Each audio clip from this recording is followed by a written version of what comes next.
Hello everyone, मैं राजू भंडारी आप सबका स्वागत करता हूं अपने चैनल इलेक्ट्रिकल अड्डा में। आज जो मैं आप सबके सामने नेक्स्ट वीडियो लेके आया हूं वो उसमें मैं आपको जो ऑर्गेनिक के अंदर इंपॉर्टेंट जो आपके टेस्ट हैं, ठीक है, वो लेके आया हूं। अब जैसे ये आपके इसमें दो तीन टेस्ट हैं जो आपके बहुत इंपॉर्टेंट है, तो ये आपके एग्ज़ाम में आ सकते हैं, ठीक है। इससे पहले भी मैंने ऑर्गेनिक के ऊपर बहुत सारी वीडियो बनाई है, तो आप वहाँ पे जाके देख सकते हो। सारे चैप्टर्स के ऊपर मैंने बनाई है वीडियोस, ठीक है। तो जो इम्पोर्टेंट टेस्ट है आज वो देखेंगे हम, जिसके हम अंदर देखेंगे लुकास टेस्ट पहले, ठीक है। तो लुकास टेस्ट क्यों यूज़ किया जाता है? ये किया जाता है 1 डिग्री 2 डिग्री 3 डिग्री एल्कोहल में की पहचान करने के लिए कि कौन सा 1 डिग्री है, कौन सा 2 डिग्री है, कौन सा 3 डिग्री है, ठीक है। अब ये वीडियो जो रहेगी पूरी इंग्लिश में रहेगी, तो हिंदी मीडियम वाले केवल मेरे जो मैं बोलूँगा हिंदी में ही बोलूँगा सारा, तो आप उसको सुन लेना, ठीक है। बाकी आप इसको आपका नोट्स आपने इसके बनाए होंगे तो आप वहाँ से पढ़ सकते हो, ठीक है। तो 1 डिग्री 2 डिग्री 3 डिग्री एल्कोहल की अगर हमें पहचान करनी है कि कौन सा 1 डिग्री, कौन सा 2 डिग्री, कौन सा 3 डिग्री है, तो उसके लिए हम लुकास टेस्ट करते हैं, ठीक है। अब लुकास टेस्ट करने के लिए हमें एक लुकास रिएजेंट की ज़रूरत पड़ती है। लुकास रिएजेंट को क्या बोलते हैं हिंदी में? लुकास अभिकर्मक की ज़रूरत पड़ती है। तो लुकास अभिकर्मक क्या होता है? HCl प्लस ZnCl2, ठीक है। इसका जो मिक्सचर होता है ना, मतलब इन दोनों को जब हम मिक्स करते हैं तो उससे हमें लुकास रिएजेंट मिलता है, ठीक है। अब हम क्या करेंगे, जैसे यहाँ पे लिया मैंने 1 डिग्री एल्कोहल। 1 डिग्री एल्कोहल आपको पता होगा ना, जिसमें केवल एक ही आर होता है ऐसे, ठीक है। ये 1 डिग्री एल्कोहल हो गया। 2 डिग्री क्या लेते हैं हम? जैसे जिसमें 2 आर ले लेते हैं, ठीक है, 2 अल्काइल ग्रुप इस तरह के जुड़े होते हैं। और 3 डिग्री में जिसमें 3 आर ग्रुप है ना, इस तरह के जुड़े होते हैं। तो ये 1 डिग्री, ये 2 डिग्री और 3 डिग्री एल्कोहल हो गया, ठीक है। तो यहाँ पे 1 डिग्री लिया, यहाँ पे 2 डिग्री लिया, यहाँ पे 3 डिग्री एल्कोहल लिया। तीनों में हमने क्या करा? लुकास रिएजेंट मिलाया तीनों में। HCl plus ZnCl2, HCl plus ZnCl2, HCl plus ZnCl2। तो क्या होगा, जो 1 डिग्री वाला होगा ना उसमें कोई भी रिएक्शन नहीं होगी। जो 2 डिग्री वाला होगा उसमें टर्बिडिटी आएगी आपकी। टर्बिडिटी को हिंदी में बोलते हैं गंदलापन आएगा, ठीक है। अब गंदलापन मतलब एक तरीके से धुंधला टाइप का, ठीक। अब वो आता है 5 मिनट के बाद, यानी 2 डिग्री में 5 मिनट के बाद थोड़ा गंदलापन यानी टर्बिडिटी आएगी आपकी, ठीक है। और जो 3 डिग्री वाला होगा ना उसमें तुरंत आ जाएगा, इमीडिएटली मतलब या इंस्टेंटेनियसली, मतलब उसी टाइम आ जाएगा तुरंत। क्या आएगा? टर्बिडिटी आ जाएगी, यानी तुरंत धुंधलापन हो जाएगा। जैसे आप ये HCl प्लस ZnCl2 मिलाओगे ना उस पर, वैसे ही तुरंत ये क्या हो जाएगा? गंदलापन आ जाएगा इसके अंदर, ठीक है, टर्बिडिटी आ जाएगी। तो इस तरीके से हम पहचान कर लेते हैं, यानी 1 डिग्री वाले में कुछ नहीं होगा, 2 डिग्री वाले में 5 मिनट बाद आएगा, तो इसका मतलब आपको तुरंत पता चल जाएगा कि 2 डिग्री वाला है। और जिसमें तुरंत आ जाएगा वो आपका क्या हो जाएगा? 3 डिग्री एल्कोहल हो गया, ठीक है। तो इस तरीके से हम 1 डिग्री 2 डिग्री 3 डिग्री की पहचान करते हैं। बहुत सिंपल है, बस आपको ये थोड़ा ध्यान रखना है इसको। बाकी मैंने इसमें यही लिखा हुआ है जो मैंने अभी ऊपर समझाया ना, ठीक है, सब वही लिखा हुआ है यहाँ पे, तो आप इसको देख सकते हो कि जो आपका लुकास रिएजेंट होता है उसको बनाते कैसे हैं। तो ZnCl2 और HCl को मिक्स करके बनाते हैं, ठीक है। इसके बाद जो सेकंड टेस्ट आता है आपका इंपॉर्टेंट टेस्ट, जिसको हम टॉलेंट रिएजेंट या टॉलेंट टेस्ट या सिल्वर मिरर टेस्ट भी बोलते हैं, यानी सिल्वर हिंदी में बोलते हैं सिल्वर दर्पण, है ना, टेस्ट, ठीक है। सिल्वर दर्पण टेस्ट हो गया आपका, जिसको टॉलेंट, ठीक है, टॉलेंट टेस्ट भी बोलते हैं आप लोग, टॉलेंट टेस्ट या टॉलेंट अभिकर्मक भी बोलते हैं इसको, ठीक है। तो जिस भी नाम से आएगा आप टॉलेंट याद रखो, ठीक है, और सिल्वर मिरर टेस्ट आप याद रखो, ठीक है। तो इन दोनों टेस्ट के नाम से आएगा। अब इसको बनाते कैसे हैं? सबसे पहले यहाँ पे भी आपको टॉलेंट रिएजेंट बनाना पड़ेगा। जैसे आपने यहाँ इससे पहले कौन सा टेस्ट जो अभी हमने टेस्ट पढ़ा था ना, लुकास टेस्ट, तो वहाँ पे हमने लुकास रिएजेंट बनाया था, HCl प्लस ZnCl2 को मिक्स किया था, ठीक है, कंसनट्रेट और एनहाइड्रस ZnCl2 को हमने मिक्स किया था। अब यहाँ पे क्या करना है, यहाँ पे भी हमें पहले लुकास रिएजेंट को बनाना है, टॉलेंट रिएजेंट को बनाना है। तो ये होता है टॉलेंट रिएजेंट, ठीक है, Ag ब्रैकेट में NH3 का होल ट्वाइस और ब्रैकेट के बाद OH माइनस, ठीक है। तो ये हमें बनाना है। तो ये कैसे बनाएंगे हम? तो उसके लिए हमें क्या करना पड़ेगा, पहले AgNO3 लेना पड़ेगा, ठीक है। उसमें हम मिक्स करेंगे NH4OH को, ठीक। तो यहाँ से जो बनेगा हमारा Ag2O NH4 NO3 और H2O मिलेगा। ठीक। इसके बाद हमें क्या करना है, क्या है ये जो Ag2O हमें मिला ना, ठीक है, जो हमें ये जो प्रिसिपिटेट ऑफ Ag2O जो बनता है स्टार्टिंग में, ठीक है, उसमें उसको क्या, उसके साथ क्या मिलाना है, फिर से उसमें NH4OH को NH4OH के साथ फिर से वो रिएक्शन करेगा और यहाँ से टॉलेन रिएजेंट को बनाएगा। क्या बनाएगा? टॉलेन रिएजेंट को बनाएगा और साथ में वाटर फॉर्म करेगा H2O। ठीक है। तो आपको मेन पहले ये याद रखना है, टॉलेन रिएजेंट जो है ना, इसका फॉर्मूला याद रखना है। ठीक है। इसके बाद क्या करना है, हमें जैसे हमारा टॉलेन रिएजेंट बन जाएगा, ठीक है, इसकी रिएक्शन करानी है एल्डिहाइड से। किससे? एल्डिहाइड। ठीक है। अब यहाँ पे आप एलिफैटिक भी ले सकते हो और एरोमेटिक एल्डिहाइड भी ले सकते हो। एलिफैटिक आपको पता होगा, जैसे ये एलिफैटिक है। एरोमेटिक मतलब बेंजीन रिंग के ऊपर आ गया, जैसे कभी, है ना, CHO ग्रुप इस तरीके से बेंजल्डिहाइड, तो ये आपका एरोमेटिक हो गया। तो या तो आप यहाँ पे एलिफैटिक ले लो या एरोमेटिक ले लो, एल्डिहाइड ले लो। ठीक है। तो जैसे ही आप इसको जो आपका टॉलेन रिएजेंट होगा ना उसके साथ मिक्स करोगे तो यहाँ पे आपको तुरंत Ag मिलेगा। ठीक है। देखो वैसे होता क्या है, यहाँ पे ये होता है Ag प्लस की फॉर्म में, इसके अंदर ना ये होता है Ag प्लस की फॉर्म में। ठीक है। और यहाँ पे ये हमें जो रिएक्शन के बाद मिलता है ये Ag मिलता है। क्या मिलता है? Ag। ठीक है। तो यहाँ पे आपको क्या दिख रहा है, यहाँ पे इसका हो रहा है रिडक्शन। क्या हो रहा है? देखो Ag प्लस से ये Ag में कन्वर्ट हो रहा है, तो इसका हो रहा है यहाँ पे रिडक्शन। क्या हो रहा है? रिडक्शन। ठीक है। और इससे ये जा रहा है ये, ठीक है, यानी यहाँ से एसीटेट आयन बन रहा है, तो इसका हो रहा है ऑक्सीडेशन। क्या हो रहा है? इसका ऑक्सीडेशन। ठीक है। तो यहाँ पे आपका इसका होता है रिडक्शन, इसका होता है ऑक्सीडेशन यहाँ पे। ठीक है। इस रिएक्शन में आपको दिख रहा होगा ना, यहाँ पे देखो एक CHO है और यहाँ पे देखो C के साथ 2 O, तो ऑक्सीजन ऐड हो रहा है इसमें, तो इसलिए इसका हो रहा है ऑक्सीडेशन। ठीक है। और इसमें Ag प्लस से Ag में कन्वर्ट हो रहा है। ठीक है। तो इसलिए इसका रिडक्शन हो रहा है यहाँ पे। तो यहाँ पे जैसे ही आपका Ag बनेगा ना, तो Ag बनेगा, तो वो Ag जो बनेगा ना आपका, वो इसकी जो टेस्ट ट्यूब आपने ले रखी होगी ना उस पर जाके चिपक जाएगा और सिल्वर कलर का आपको यहाँ पे दिखाई देगा। ठीक है। तो इसलिए इसको सिल्वर मिरर टेस्ट ट्यूब बोलते हैं। क्या बोलते हैं? Silver mirror test. यानी जैसे ही आप एल्डिहाइड को इस टॉलेन रिएजेंट के साथ मिलाओगे तो तुरंत आपका एक सिल्वर कलर का यहाँ पे आपको दिखने, जो ट्यूब होगी उसमें दिखने लग जाएगा। इसका मतलब ये क्या है? एल्डिहाइड है। अगर आपने मान लो यहाँ पे कीटोन डाला, तो कीटोन डालने पे ये Ag नहीं बनेगा आपका, तो इसका मतलब वो क्या हो जाएगा? कीटोन। यानी मेनली इसको यूज़ किया जाता है एल्डिहाइड और कीटोन में पहचान करने के लिए। ठीक है। तो एल्डिहाइड को जब आप इसमें डालोगे तब तो वो ये Ag plus colour Ag plus जो Ag जो है वो फॉर्म होगा, है ना, सिल्वर कलर का यहाँ पे फॉर्म होगा। मगर अगर आपने कीटोन डाला है इसमें, तो कीटोन में यहाँ पे कुछ नहीं होता आपका। ठीक है। नो रिएक्शन होती है। तो इसलिए इस तरीके से हम क्या करते हैं, टॉलेन रिएजेंट से किसका? कीटोन का, है ना, और एल्डिहाइड, इन दोनों की पहचान कर सकते हैं। एल्डिहाइड में आपका सिल्वर मिरर जो फॉर्म, सिल्वर मिरर जो होता है वो फॉर्म होता है, मगर कीटोन में ये फॉर्म नहीं होता। तो इस तरीके से आप इसको याद रख सकते हो। ठीक है। तो यहाँ पे ये याद रखना, जो एल्डिहाइड होंगे दोनों, चाहे वो एलिफैटिक हो, है ना, चाहे वो एरोमेटिक हो, दोनों एल्डिहाइड आपके टॉलेन रिएजेंट टेस्ट देंगे मगर कीटोन नहीं देगा आपका। ठीक है। तो इस तरीके से इसमें पहचान कर दें। अगला है फेलिंग सॉल्यूशन टेस्ट। ये भी इंपॉर्टेंट टेस्ट है आपका। यहाँ पे भी क्या होता है, ये टेस्ट केवल एल्डिहाइड देता है आपका। एल्डिहाइड में भी कौन सा? एलिफैटिक देते हैं। ठीक है। एरोमेटिक वाले नहीं देते, ये भी याद रखना। एरोमेटिक जो एल्डिहाइड होंगे वो इस टेस्ट को नहीं देते, केवल एलिफैटिक टेस्ट देते हैं। तो यहाँ पे क्या होता है, जैसे हमने यहाँ पे एक एल्डिहाइड लिया है, ठीक है, तो यहाँ पे देखो इस टेस्ट जो फेलिंग सॉल्यूशन होता है उसको बनाते कैसे हैं। तो यहाँ पे हमारे 2 सॉल्यूशन होते हैं, A और B। ठीक है। ए वाले में तो हम यूज़ करते हैं कॉपर सल्फेट, CuSO4। ठीक है। B वाले में जो हम यूज़ करते हैं सोडियम पोटेशियम टार्ट्रेट। ठीक है।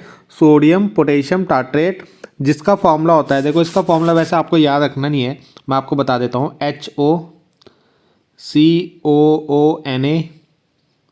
ठीक है। उसके बाद फिर यहाँ पे भी HO आएगा। ठीक है। और COOK।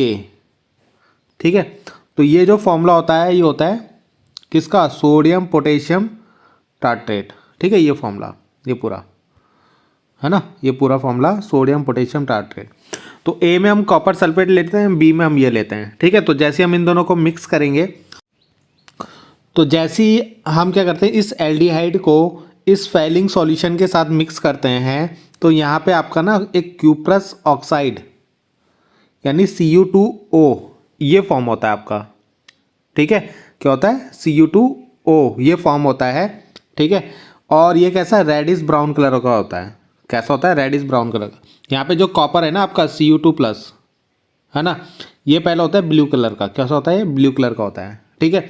ब्लू कलर के होने के बाद इस ये कन्वर्ट हो रहा है Cu+ में, ठीक है ना। यहाँ से ऑक्सीजन हटेगा तो Cu+ में कन्वर्ट होगा ये, ठीक है।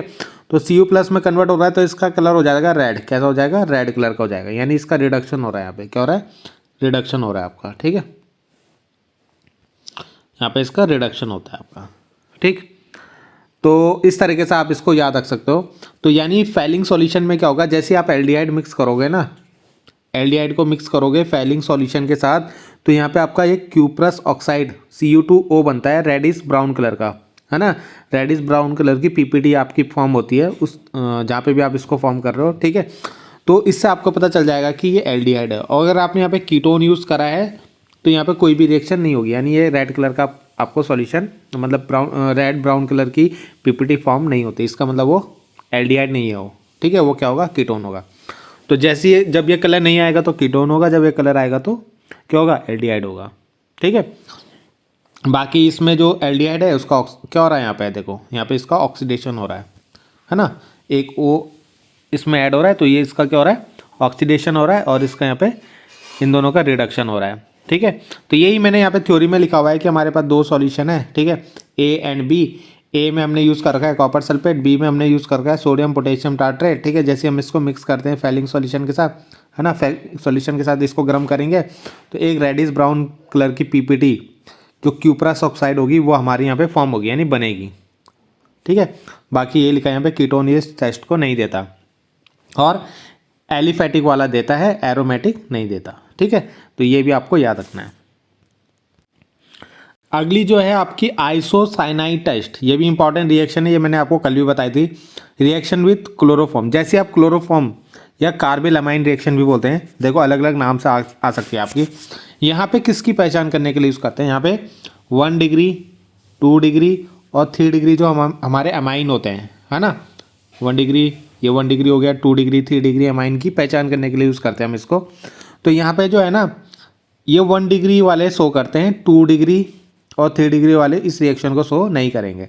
तो इस तरीके से हम 1 डिग्री की इसमें पहचान कर लेते हैं, यानी 1 डिग्री एल्कोहल चाहे आपका एलिफेटिक हो चाहे एरोमेटिक हो, है ना, ये यहाँ पे लेंगे, उसकी रिएक्शन क्लोरोफॉर्म और KOH के साथ रिएक्शन कराएंगे। तो यहाँ पे क्या होगा आपका, यहाँ पे आपका क्या बनता है कि यहाँ पे आइसोसाइनाइड फॉर्म होता है, ठीक है। तो R लिया तो एल्काइल आइसोसाइनाइड बन जाएगा आपका।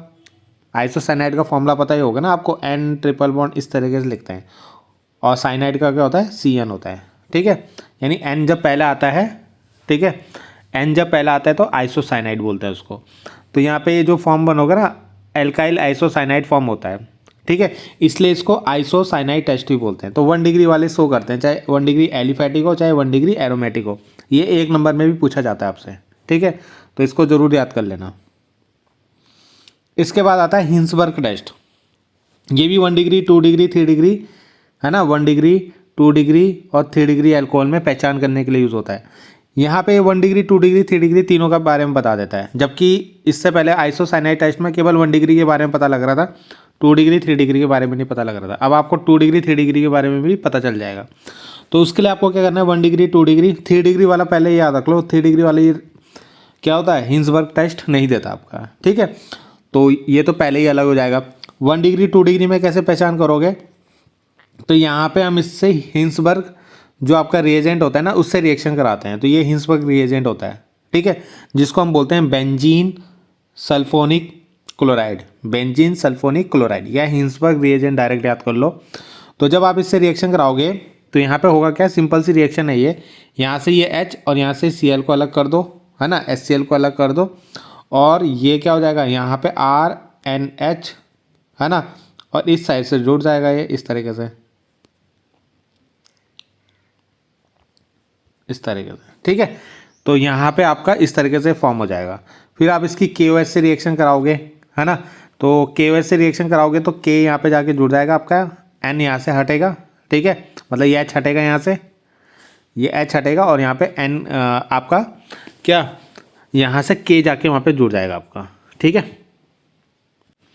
तो यहाँ पे जो ये फॉर्म होता है, ठीक है, ये क्या होता है, सॉल्युबल इन एल्कलाई, है ना, किसी भी बेसिक मीडियम में क्या होता है, सॉल्युबल होता है, नहीं एल्कलाई में क्या होता है, सॉल्युबल होता है। तो 1 डिग्री वाला एल्कलाई में सॉल्युबल होता है, ठीक है।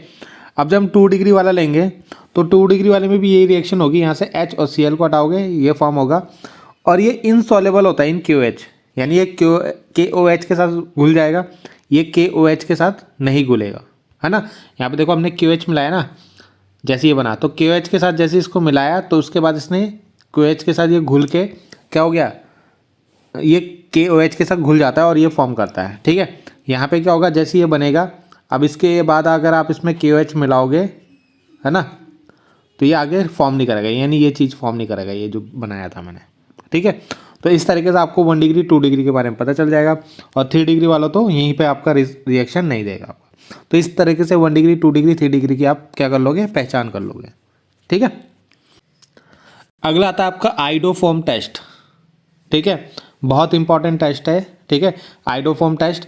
इसमें क्या करते हैं हम, आइडोफॉर्म टेस्ट को किस तरीके से पहचानते हैं, ठीक है। तो यहाँ पे हम चेक करेंगे कि कौन आइडोफॉर्म टेस्ट देगा, कौन आइडोफॉर्म टेस्ट नहीं देगा, ठीक है। तो यानी यहाँ पे देखो किस तरीके से पहचान करेंगे, तो यहाँ पे आपका देखो हेलोफॉर्म किसे बोलते हैं, हेलोफॉर्म बोलते हैं जैसे मान लो आपके जितने भी होते हैं आपके CHX3, है ना, अब यहाँ पे X की जगह आपका I3 आ गया तो आइडोफॉर्म बन गया, Cl3 आ गया, है ना, मतलब ऐसे CH, ये भी CH, तो ये क्या हो गया आपका, ये आपका ये क्लोरोफॉर्म हो गया, ये आइडोफॉर्म हो गया, ठीक है। इसी तरीके से आपका F भी आ सकता है, ठीक है। तो अलग अलग आपके ये सारे क्या होते हैं, हेलोफॉर्म बोलते हैं इन्हें हम, ठीक है। तो जब भी इनमें जिन ग्रुप ऐसे जिनके पास ये ग्रुप पाया जाता है, ठीक है, जिनके पास ये ग्रुप पाया जाएगा वो आइडोफॉर्म टेस्ट देंगे, ठीक है। अब इस ग्रुप की पहचान क्या है, ये होना जरूरी है, ठीक है, और इसके आगे आपका H जुड़ जाए या CH3 जुड़ जाए, इसके आगे कुछ भी जुड़ जाए आपका, ठीक है, तो आपका क्या होगा, वो आइडोफॉर्म टेस्ट देगा, ठीक है, क्या होगा, आइडोफॉर्म टेस्ट देगा, यानी आइडोफॉर्म बनाएगा वो। जैसे अगर मैं एग्जांपल में लूँ ये, तो यहाँ पे आपको दिख रहा होगा कि एक CH3 है ना, C डबल बॉन्ड O है और इसके अंदर H जुड़ा हुआ है। तो अभी मैंने बताया था जिसके अंदर ये ग्रुप प्रेजेंट होगा, है ना, एथेनॉल है ना आपका, ये एथेनॉल के अंदर CH3 भी है और C डबल बॉन्ड O भी है, और ये आगे किससे जुड़ा हुआ है, H से जुड़ा हुआ है, ठीक। तो ये इसके पास प्रेजेंट है, ठीक, तो इसलिए ये आइडोफॉर्म टेस्ट देगा, ठीक है। तो जैसे ही देखो इसकी हमने आयोडीन से रिएक्शन कराई और NaOH से रिएक्शन कराई, तो इसने क्या बनाया, CHI3 फॉर्म करा, ठीक है, HCONA फॉर्म कराया, ठीक है, साथ में। तो इस तरीके से इसने आइडोफॉर्म बनाया, ठीक है, और आइडोफॉर्म बनाने के बाद ये मतलब आइडोफॉर्म बनाया, और इसी टेस्ट को हम बोलते हैं आइडोफॉर्म टेस्ट बोलते हैं, ठीक है। समझ में आ रहा होगा आपको। ये ग्रुप आपको पहचानना है कि ये ग्रुप किसके पास है, जिसके पास ये ग्रुप होगा वो आइडोफॉर्म यहाँ पे बनाएगा, और इसी को हम बोलते हैं आइडोफॉर्म टेस्ट, ठीक। अभी हम और एग्जांपल देख लेते हैं, तब आपको क्लियर हो जाएगा, ठीक है। तो जैसे यहाँ पे मैथेनॉल है, सॉरी मैथेनल है, और एक यहाँ पे एथेनल है जिसको हम एसिटाल्डिहाइड भी बोलते हैं, इन दोनों में से कौन सा आइडोफॉर्म टेस्ट देगा। तो आपको दिख रहा होगा, अगर हम ये मैथेनल देखें तो अभी हमने पीछे बताया था कि जिनके पास ये ग्रुप होगा CH3 C double bond O, है ना। अगर हम इस वाले में देखें तो इस वाले में क्या है, एक तो H है, C डबल बॉन्ड OH, इसको ऐसे लिख सकते हैं हम, ठीक। अब इसमें क्या दिक्कत है, इसमें ये ग्रुप तो है, चलो एक तो है, मगर ये CH3 नहीं है यहाँ पे, तो इसलिए ये टेस्ट नहीं देगा, CH3 होना ज़रूरी है। ठीक है, अगले वाले में देखें हम, इस वाले में जिसको हम एथेनॉल बोलते हैं, तो यहाँ पे देखो CH3, इसको ऐसे लिख सकते हैं, और CHO को क्या लिख सकते हैं हम, C++OH। तो अगर हम देखें तो यहाँ पे आपके पास आप क्या होना चाहिए था, आपके पास होना चाहिए था CH3 C++O, इस तरीके से ये ग्रुप होना चाहिए। तो ये ग्रुप आपको इसके अंदर दिख रहा है, हाँ दिख रहा है, देखो ये है C++O, ये है CH3 भी है, इसके अंदर भी है, तो इसलिए इसका मतलब ये आइडोफॉर्म टेस्ट, देखो ये ग्रुप प्रेजेंट है, और यहाँ पे मैंने आपको बताया था यहाँ पे HCH3 कुछ भी हो जाए, मगर आपका ये होना जरूरी है। ठीक है, तो ये है इसके बाद, तो ये आइडोफॉर्म टेस्ट देगा, और जैसे आप इसकी I2 और NaOH से रिएक्शन कराओगे तो यहाँ पे आइडोफॉर्म बनाएगा, CH3 बना देगा, और साथ में है ना जो बाकी आपका बचा हुआ है वो आपका बना देगा, एसीटेट आयन बना देगा। ठीक है, सोडियम एसीटेट बना देगा। ठीक है, तो यहाँ पे जो ये ग्रुप होता है, ये ग्रुप ये CH3 के साथ आता है, I2 के साथ, है ना, और ये फॉर्म करता है। ठीक, जैसे आप ऐसे लिखा होगा ना, ऐसे CH3 C++OH, तो ये वाला ग्रुप जो है CH3, है ना, ये I2 के साथ रिएक्शन करके 3I2 के साथ रिएक्शन करके ये बनाता है ना, आइडोफॉर्म बनाता है।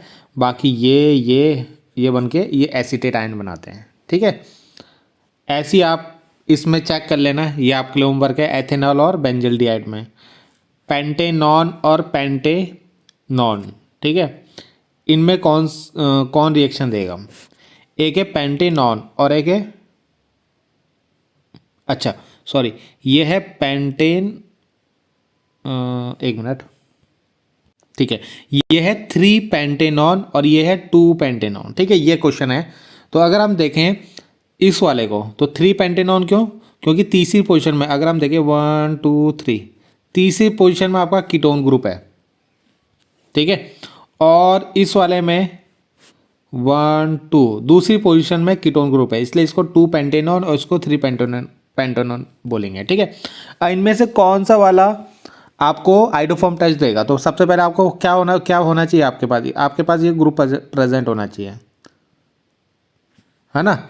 अब हम देखते हैं किसके पास है ये, तो ये आपको ईजिली दिख रहा होगा। अगर आप ये वाला ग्रुप देखो तो इसमें देखो ये है, हाँ ये है C++O है, उसके साथ CH3 है, हाँ CH3 भी एक साइड, तो यानी ये ग्रुप प्रेजेंट है इसके अंदर, और इधर वाले अलग हो गए, है ना। इधर तो मैंने आपको बताया था यहाँ कुछ भी हो सकता है, चाहे H लिखो, चाहे यहाँ CH3 लिखो, या C2H5 लिखो, कुछ भी लिखो, मेन आपका ये है, तो ये प्रेजेंट है आपका, तो इसलिए ये आइडोफॉर्म टेस्ट देगा।